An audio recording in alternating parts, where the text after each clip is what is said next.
Bismillahirrahmanirrahim. Assalamualaikum warahmatullahi wabarakatuh. Alhamdulillahirabbil alamin. Wassalatu wassalamu ala asyrafil anbiya'i wal mursalin sayyidina wa maulana Muhammadin wa ala alihi wa sahbihi wa barik wasallim ajma'in. Subhanaka la ilma lana illa ma 'allamtana innaka antal alimul hakim. Wala haula wala quwwata illa billahil aliyyil azim. Rabbi syrah li sadri wa yassir li amri wa hlul 'uqdatam min lisani yafqahu qawli. Amma ba'd. Alhamdulillah, segala puji syukur pada Allah Subhanahu wa taala yang mana karena nikmat dan karunia-Nya lah kita bisa dimudahkan Allah Subhanahu wa taala untuk menuntut ilmu pada pertemuan kali ini. Dan juga sholawat serta salam kita aturkan juga kepada junjungan kita Nabi Muhammad sallallahu alaihi wasallam. Semoga kita semua mendapatkan syafaatnya di yaumil qiyamah kelak, amin ya rabbal alamin. Baik, murid-muridku sekalian, selanjutnya kita akan membahas tentang bab haji dan umrah. Pada pertemuan yang lalu kita sudah membahas tentang zakat. Sekarang kita membahas tentang haji. Karena haji termasuk rukun Islam. Menunaikan haji jika mampu. Baik. Kita langsung masuk ke bab yang pengertiannya. Haji secara bahasa berasal dari kata al-hajj yang berarti menyengaja atau bersungguh-sungguh. Kalau dari istilahnya berarti menyengaja menuju Baitullah atau Ka'bah untuk melaksanakan ibadah pada waktu yang telah ditentukan, yaitu waktu haji. Kapan waktu haji? Yaitu mulai tanggal 8 sampai 13 Zulhijjah. Dalil tentang haji. A'udzubillahi minasyaitonirrajim. Bismillahirrahmanirrahim. Fihi ayatun bayyinatun maqamu Ibrahim wa man dakhalahu kana amina walillahi 'alan nasi hajjul baiti wa man istata'a ilaihi sabila wa man kafara fa innallaha 'ghaniyyun 'anil 'alamin. Sadaqallahul azim. Artinya padanya terdapat tanda-tanda yang nyata, di antaranya makam Ibrahim. Barang siapa memasukinya, Baitullah itu, menjadi amanlah dia. Mengerjakan ibadah haji adalah kewajiban manusia terhadap Allah. Jadi naik haji itu wajib hukumnya. Yaitu bagi orang yang mampu mengadakan perjalanan ke Baitullah. Barang siapa mengingkari kewajiban haji, maka sesungguhnya Allah tidak memerlukan sesuatu dari alam semesta. Quran surah Ali Imran ayat 97. Jadi hukum melaksanakan ibadah haji itu adalah wajib karena memang termasuk rukun Islam. Kalau tidak naik haji, maka Islamnya dipertanyakan. Berarti Islamnya cacat. Tidak sempurna karena haji termasuk rukun Islam. Makanya katanya untuk menyempurnakan rukun Islam yang kelima, yaitu naik haji. Tapi jika mampunya adalah mampu secara lahir dan mampu secara batin. Misal mampu secara lahiriah itu uangnya ada, terus kesehatannya mampu. Misalkan ada uangnya dia, tapi udah tua banget, gak mampu lagi, udah sakit-sakitan, harus diinfus terus, kalau salah-salah sedikit bisa meninggal dunia, maka dia juga tidak mampu untuk melaksanakan haji. Terus haji yang tidak mampu secara batinnya, misalkan dia tertekan atau dalam tekanan sesuatu, tidak merdeka, misalkan diiming-imingi sesuatu keburukan oleh orang lain sehingga dia takut, hatinya takut, maka dia juga belum siap. Tapi kalau misalkan udah beriman, tidak ada gangguan, terus uangnya ada, terus kesehatannya juga sehat, maka kalau dia tidak melakukan haji, maka dia tidak sempurna keislamannya. Kalau model-model kita misalkan keuangannya belum ada, maka itu masih belum wajib bagi kita haji. Tapi kalau udah cukup bagi kita lahir dan batin, udah cukup, namun belum melaksanakan haji, maka Islamnya masih belum sempurna.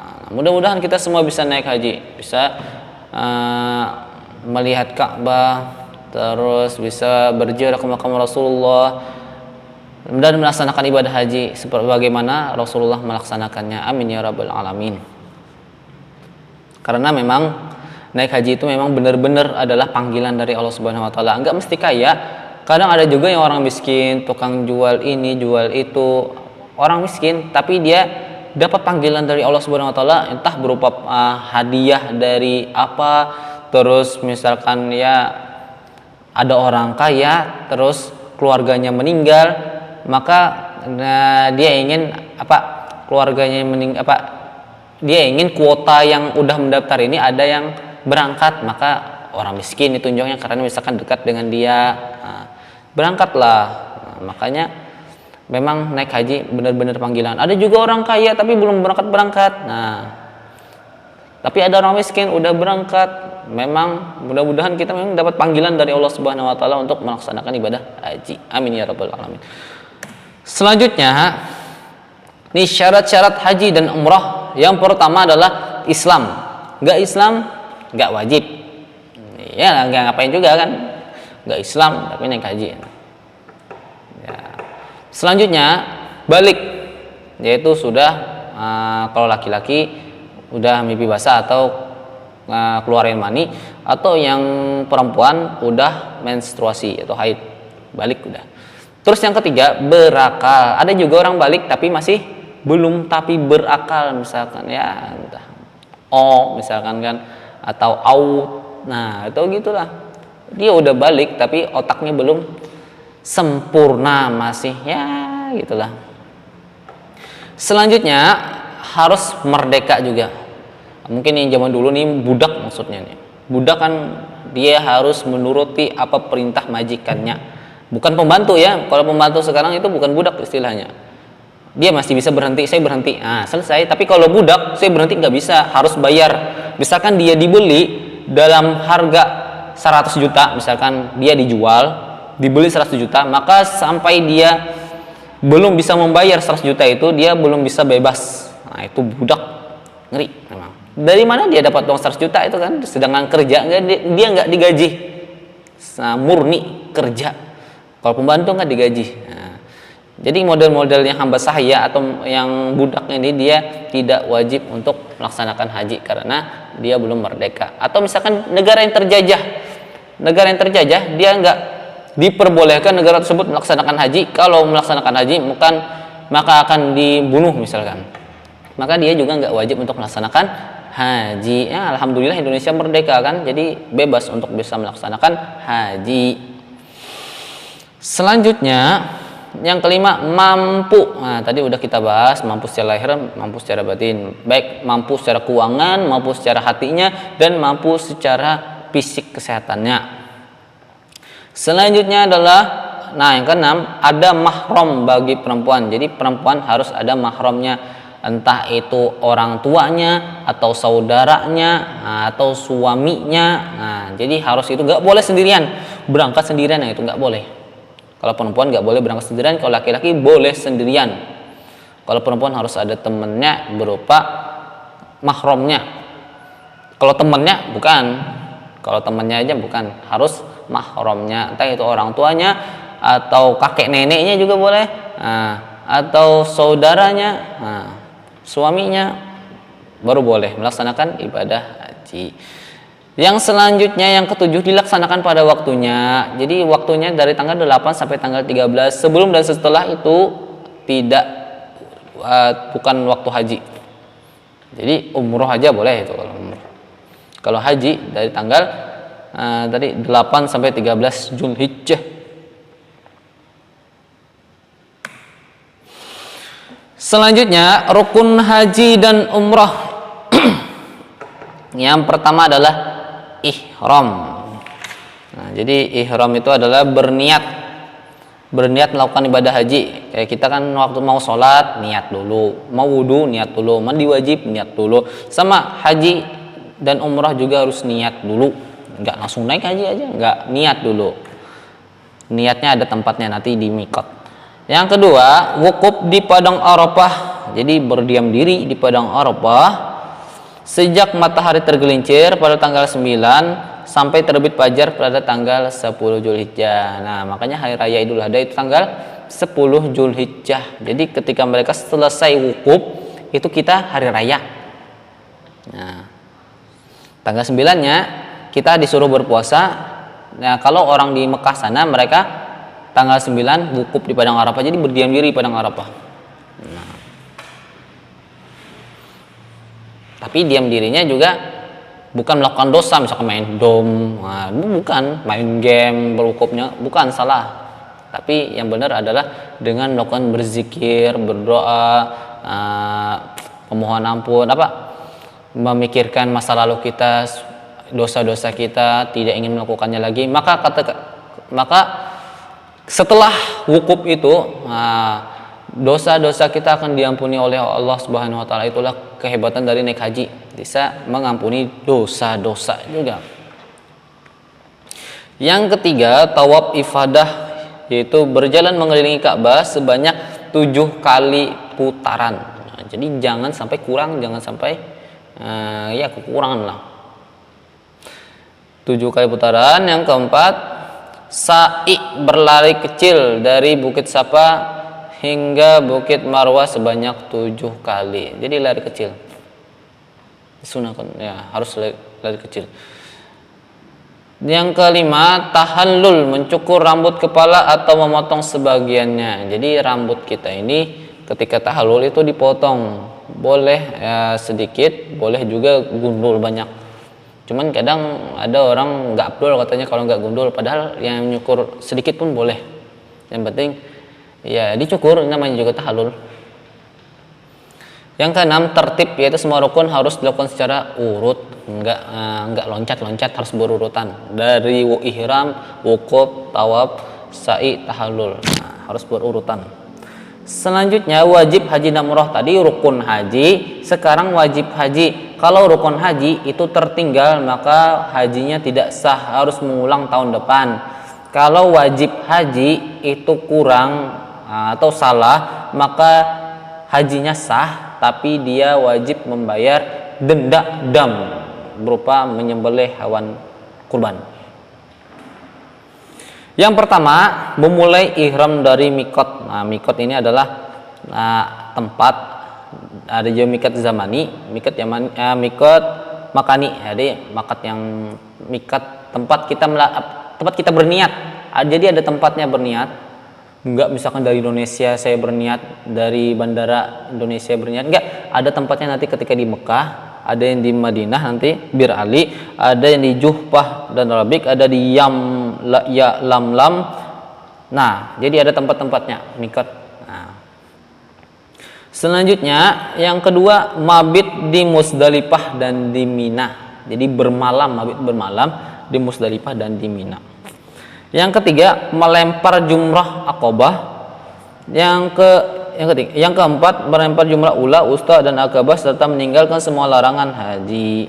Nah, jadi ada larangan haji. Kalau dilanggar larangan haji, maka wajib membayar denda. Selanjutnya,